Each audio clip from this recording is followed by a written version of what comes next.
জিম্বাবুয়ের ক্রিকেট ইতিহাসে আরেকটি বড় জয় যোগ হল। শক্তিশালী শ্রীলঙ্কাকে হারিয়ে দারুণ আত্মবিশ্বাস নিয়ে গ্রুপ চ্যাম্পিয়ন হয়েছে জিম্বাবুয়ে। ম্যাচটিতে প্রথমে ব্যাট করে শ্রীলঙ্কা ২০ ওভারে ১৭৮/৭ রান সংগ্রহ করে। জবাবে ব্যাট করতে নেমে জিম্বাবুয়ে ১৯.৩ ওভারেই ১৮২/৪ রান তুলে নেয় এবং ৬ উইকেটের বড় জয় নিশ্চিত করে। এই জয়ে দলটি শুধু ম্যাচ জেতেনি, বরং গ্রুপের সেরা দল হিসেবেও নিজেদের প্রতিষ্ঠা করেছে। শ্রীলঙ্কার হয়ে ইনিংসের শুরুতে ভালো খেলেন ওপেনার পাথুম নিশাঙ্কা। তিনি ৪১ বলে ৬২ রান করে দলের জন্য শক্ত ভিত তৈরি করেন। তার ইনিংসে ছিল ৮টি চার। এছাড়া মাঝের দিকে পাভান রত্নায়েকে ৪৪ রান করেন এবং কিছুটা লড়াই চালিয়ে যান। তবে শেষ দিকে রান রেট ধরে রাখতে পারেনি শ্রীলঙ্কা।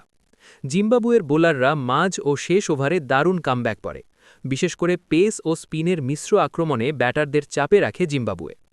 ১৭৮ রান যদিও টি-২০ ক্রিকেটে ভালো স্কোর, কিন্তু এই ম্যাচে তা যথেষ্ট হয়নি, কারণ জিম্বাবুয়ের ব্যাটিং লাইনআপ ছিল খুবই আত্মবিশ্বাসী এবং অ্যাগ্রেসিভ মুডে। রান তাড়া করতে নেমে শুরু থেকেই অ্যাটাকিং ক্রিকেট খেলতে থাকে দলটি। ওপেনিং জুটিতে দ্রুত রান আসে, যা ম্যাচের মোমেন্টাম পুরো জিম্বাবুয়ের দিকে নিয়ে যায়। এই ম্যাচের বড় নায়ক ছিলেন সেকান্দার রাজা। তিনি মাত্র ২৬ বলে ৪৫ রান করেন, যেখানে ছিল ৪টি বিশাল ছক্কা। তার পাওয়ার হিটিং ম্যাচের গতি পুরো বদলে দেয়।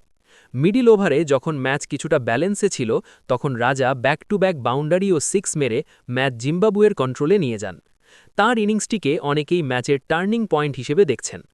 আরেকদিকে ব্রায়ান বেনেট ছিলেন ম্যাচের সবচেয়ে বড় ম্যাচ উইনার। তিনি ৪৮ বলে ৬৩ রান করে অপরাজিত থাকেন। তার ইনিংসে ছিল ৮টি চার। তিনি শুরু থেকে শেষ পর্যন্ত ক্রিজে থেকে ম্যাচ ফিনিশ করেন। তার কাম ও স্মার্ট ব্যাটিং জিম্বাবুয়ের জন্য খুব গুরুত্বপূর্ণ ছিল।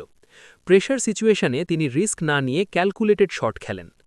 মাঝের দিকে রায়ান বার্ল ও অন্য ব্যাটাররাও ছোট কিন্তু গুরুত্বপূর্ণ অবদান রাখেন। ফলে রান তাড়া করতে গিয়ে কখনোই খুব বেশি চাপে পড়তে হয়নি জিম্বাবুয়েকে। শেষ দিকে মাত্র কয়েকটি বিগ শট খেলেই ম্যাচ শেষ করে দেয় দলটি। বোলিং বিভাগেও ভালো পারফরম্যান্স দেখিয়েছে জিম্বাবুয়ে। ব্লেসিং মুজারাবানি ও ব্র্যাড এভান্স গুরুত্বপূর্ণ উইকেট তুলে ম্যাচে দলকে এগিয়ে রাখেন। এছাড়া স্পিন বিভাগেও টাইট বোলিং করে রান আটকে রাখা হয়। এই জয়ের মাধ্যমে জিম্বাবুয়ে প্রমাণ করেছে তারা এখন শুধু আন্ডারডগ দল নয়, বড় দলের বিপক্ষে জিততে তারা পুরোপুরি সক্ষম। সাম্প্রতিক সময়ে টি-২০ ক্রিকেটে জিম্বাবুয়ের ধারাবাহিক উন্নতি চোখে পড়ার মতো। বড় টুর্নামেন্টে তারা নিয়মিত সারপ্রাইজ রেজাল্ট দিচ্ছে। সাম্প্রতিক আন্তর্জাতিক টুর্নামেন্টগুলোতেও জিম্বাবুয়ের শক্ত প্রতিপক্ষ হিসেবে উঠে আসছে, যা বিশ্ব ক্রিকেটে তাদের অবস্থান শক্ত করছে। গ্রুপ চ্যাম্পিয়ন হওয়ায় এখন পরবর্তী রাউন্ডে জিম্বাবুয়ের আত্মবিশ্বাস অনেক বেশি থাকবে। অন্যদিকে শ্রীলঙ্কার জন্য এই হার বড় ধাক্কা। বিশেষ করে বোলিং ডিপার্টমেন্টে কনসিস্টেন্সি না থাকায় তারা ম্যাচ হারিয়েছে বলে বিশ্লেষকদের মত।